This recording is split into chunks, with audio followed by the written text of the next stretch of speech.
Rekia Madougou a été victime de l'usage de la force. Elle a été interpellée de force, elle a été incarcérée de force et aujourd'hui elle va être jugée de force.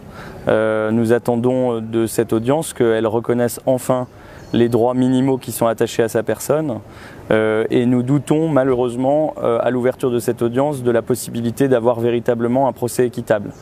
Je rappelle que la juridiction d'exception qui va la juger a condamné de nombreux opposants politiques à des peines extrêmement lourdes et qu'aujourd'hui, sur un dossier totalement vide de charges, elle risque de condamner Madame Madougou à une peine qui serait totalement disproportionnée et totalement injustifiée.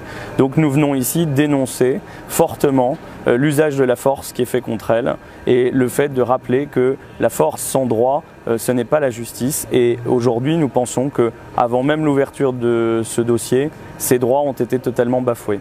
Aujourd'hui, on va s'exprimer devant ces magistrats, on va faire valoir nos arguments.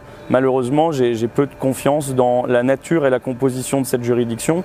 Je rappelle qu'elle ne présente pas, selon tous les observateurs internationaux, les gages d'une justice impartiale et indépendante. Donc c'est ce que nous allons leur dire, en espérant qu'ils arrêteront ce processus qui n'est pas un processus judiciaire, mais un processus exclusivement politique. C'est-à-dire que Madame Madougou a été interpellée uniquement parce qu'elle faisait valoir ses droits politiques à vouloir concourir à une élection présidentielle et c'est uniquement sur un caractère politique qu'elle est aujourd'hui incarcérée. C'est malheureusement ce qui est constaté depuis plusieurs années au Bénin. Le Bénin était une grande démocratie.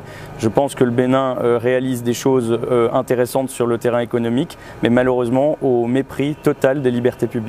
Je fais le parallèle avec tous les opposants politiques qui depuis 2 ans ont été incarcérés, exilés et qui n'ont pas pu faire valoir un processus démocratique pluraliste comme le souhaitait Madame Madougou. C'est une femme qui a toujours incarné une alternance au Bénin, une femme forte, courageuse, qui a souhaité exprimer ses idées et c'est pour ça qu'elle est aujourd'hui incarcérée.